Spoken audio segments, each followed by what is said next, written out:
ହାଏ hello ନମସ୍ତେ କେନ୍ତା ଅଛ ସମସ୍ତେ। ଆଜି ମୁଁ ଆପଣମାନଙ୍କ ପାଇଁ ଆଉ ଗୋଟେ ନୂଆ ଷ୍ଟୋରି ନେଇକି ଆସିଛି। ଏହି ଷ୍ଟୋରିଟା ହେଉଛି ଗୋଟିଏ ଚାକର ଆଉ ତାଙ୍କର ମାଲିକାଣୀ ସହିତ ହୋଇଥିବା ଘଟଣା। ତ ଚାଲନ୍ତୁ ଷ୍ଟୋରି ଉପରକୁ ଯିବା। ମୋର ନାଁ ପାମି। ମୁଁ 26 ବର୍ଷର ବିବାହିତ ମହିଳାଟିଏ। ମୋର ଦେହର ସାଇଜ୍ ବିଷୟରେ କହିଲେ ପାହାଡ଼ ପରିକା ଗୋଲ ଗୋଲ, ଦୁଧ ଦୁହିଁଟା ପତଳା ଅଣ୍ଟା ଆଉ ବାହାରକୁ ବାହାରି ଉଠିଥିବା ଗାଣ୍ଡି। ଟାଇଟ୍ ଡ୍ରେସ୍ ପିନ୍ଧିଲେ ମୋ ଦେହରୁ ବିଜୁଳି ମାରୁଛି। ଗାଣ୍ଡିକୁ ହଲେଇ ଚାଲିଲେ ପୁରୁଷମାନେ ମୋତେ ଦେଖି ତାଙ୍କ ପାଟିରୁ ଲାଳ ବାହାରି ଯାଉଛି।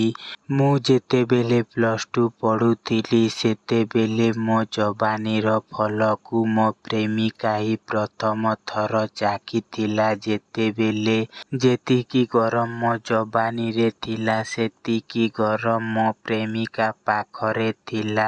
ଯେବେ ଆମେ କରିବା ପାଇଁ ପ୍ରଥମ ଥର ଏକାଠି ହୋଇଥିଲୁ ରୁମରେ ର ତୋଫାନ ଉଠୁଥିଲା। ମୋର କୋମଳ ଦେହ, ନରମ ଯବାନୀର କସମସ ଦେହର ମାଲିକ ମୋର ପ୍ରେମିକା ପୂରା ଦାବି କରି ସାମ୍ନା କରେ। ଯେ ପର୍ଯ୍ୟନ୍ତ ମୋର ପ୍ରେମିକା ମୋ ଜୀବନରେ ଥିଲା ମୁଁ ଅନ୍ୟ ପୁରୁଷ ଉପରେ ଆଖି ପକାଉ ନଥିଲି। କିନ୍ତୁ ମୋ ପ୍ରେମିକା ମୋ ଠାରୁ ବଡ଼ ଥିଲା। ସେ +2 ପଢ଼ି ସାରି ତା'ର କ୍ୟାରିୟର ପାଇଁ ବାହାରକୁ ଚାଲି ଯାଇଥିଲା। କିନ୍ତୁ ଯେଉଁ ନିଆଁ ମୋ ପ୍ରେମିକା ମୋ ଦେହରେ ଲଗାଇ ଯାଇଥିଲା ତାହା ମୋତେ ବହୁତ ହଇରାଣ କରୁଥିଲା। ବାସ୍ ଏହି ନିଆଁରେ ମୁଁ ଜଳି ଜଳି ବହୁତ ଜଳିଗଲି। ମୋ ନିଆଁ ମୋତେ ଅସହ୍ୟ କରିଦେଉଥିଲା। ଗୋଟେ ଦିନ ମୋ ମା'ଙ୍କୁ ମୋ ଗତିବିଧି ଉପରେ ସନ୍ଦେହ ହେଲା। ଘର ଲୋକ ମୋ ପାଇଁ ବର ଖୋଜିବା ଷ୍ଟାର୍ଟ କରିଦେଲେ। ମା' ମୋତେ ସବୁବେଳେ ତା ନଜରରେ ରଖୁଥିଲା। ମୁଁ ବାଥରୁମରେ ନିଜକୁ ସନ୍ତୁଷ୍ଟ କରୁଥିଲି ଆଙ୍ଗୁଳି ସାହାଯ୍ୟରେ। ଆଉ ଶେଷରେ ମୋ ପିଉସୀ ମୋ ପାଇଁ ଗୋଟିଏ ଧନୀ ଘରର ପୁଅ ଖୋଜିଦେଲେ। ପୁଅ ଦେଖିବାକୁ ଠିକ୍ ଠାକ୍ ଥିଲା। ମୁଁ ବି ଭାବୁଥିଲି ମୋର ଯାହା ସହ ବିବାହ ହେବ ସେ ପୂରା ଦମଦାର ହୋଇଥିବ, ଯିଏକି ସବୁଦିନ ରାତିରେ ମୋ ନିଆଁକୁ ଥଣ୍ଡା କରିପାରିବ। ମୋ ବାହା ହେବା ପ୍ରତି ବହୁତ ଇଚ୍ଛା ଥିଲା। ମୋର ବିବାହ ଠିକ୍ ହୋଇଗଲା। ମୋ ସ୍ୱାମୀ ଦେଖିବାକୁ ବହୁତ ଦମଦାର ଲାଗୁଥିଲେ। ତାଙ୍କ ଘର ବି ବହୁତ ବଡ଼ ଥିଲା। ମୁଁ ଖୁସି ଥିଲି। ଶ୍ୱଶୁର ଘରକୁ ଗଲା ପରେ ଅନେକ ପୁରୁଷଙ୍କ ନଜର ମୋ ଉପରେ ଥିଲା। ଚତୁର୍ଥ ରାତିରେ ମୋ ନନ୍ଦନ ମୋତେ ସଜେଇ ରୁମରେ ଛାଡ଼ିଦେଲେ। ପାଖାପାଖି 30 ମିନିଟ୍ ପରେ ମୋ ସ୍ୱାମୀ ରୁମକୁ ଆସିଲେ। ମୋ ସ୍ୱାମୀ ମଦ ପିଇକି ଆସିଥିଲେ। ମୁଁ ମୋର କରିବାର ବହୁତ ଇଚ୍ଛା ଥିଲା। ମୋ ସ୍ୱାମୀ ମୋତେ କହିଲେ ତୁମକୁ ସ୍ୱାଗତମ କରୁଛି ଆମ ଘରକୁ। ସେ ମୋ ପାଖରେ ଆସି ବସି ମୋତେ ବାହୁରେ ଧରି ଆଲିଙ୍ଗନ କଲେ। ମୋତେ ବାହୁରେ ଧରି ହଗ୍ କରିଲେ। ତାଙ୍କ ହଗ୍ରେ ମୋ ଦେହରେ ବିଜୁଳି ମାରିବା ଷ୍ଟାର୍ଟ ହେଇଗଲା। ନିଶାରେ ମୋ ପତି ମୋର ଗୋଟିଏ ଗୋଟିଏ କରି ସବୁ କପଡ଼ାଲତା ଖୋଲିଦେଲେ। ମୋ ଯବାନୀକୁ ଦେଖି ମୋ ପତି ବି ଆଶ୍ଚର୍ଯ୍ୟ ହୋଇଗଲେ। ସେ ମୋତେ ପାଗଳ ପରି କିସ୍ କରିବା ଷ୍ଟାର୍ଟ କରିଦେଲେ।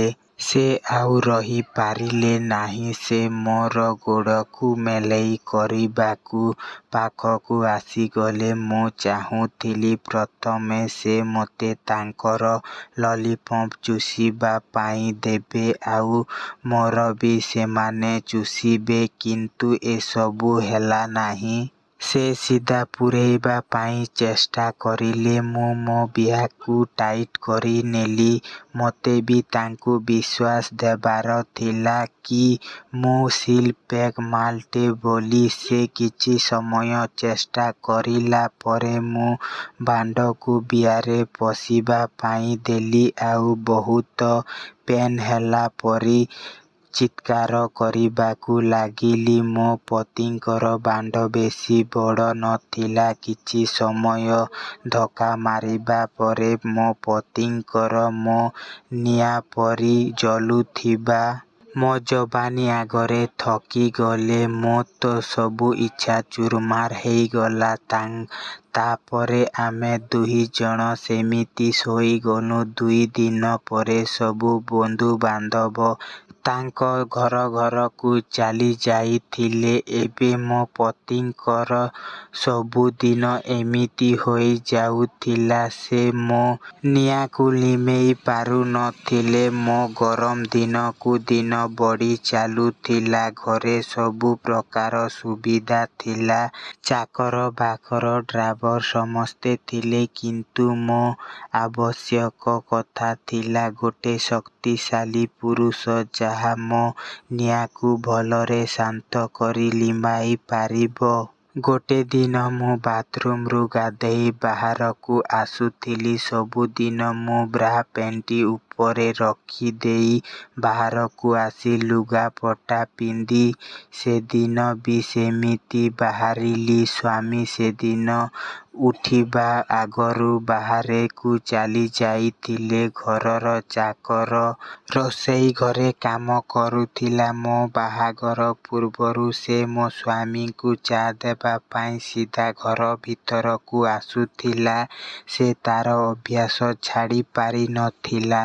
ମୁଁ ସେଦିନ ସାଲୱାର ପିନ୍ଧି ମୋର ଡୋର୍ ବାନ୍ଧୁଥିଲି। ସେ କବାଟ ଖୋଲିଦେଲା। ତାକୁ ଦେଖି ମୁଁ ଚମକି ଉଠିଲି। ସେ ବି ଡରିଗଲା। ଭୁଲ ତ ମୋର ବି ଥିଲା କି ମୁଁ ଡୋର୍ ଲକ୍ କରିନଥିଲି। ଆଉ ତା'ର ବି ଥିଲା, କାରଣ ସେ ଇସାରା କରି ଆସିଥିଲା। ମୁଁ ଜଲ୍ଦି ମୋ ବାହୁରେ ଛାତି ଲୁଚେଇ ଦେଲି।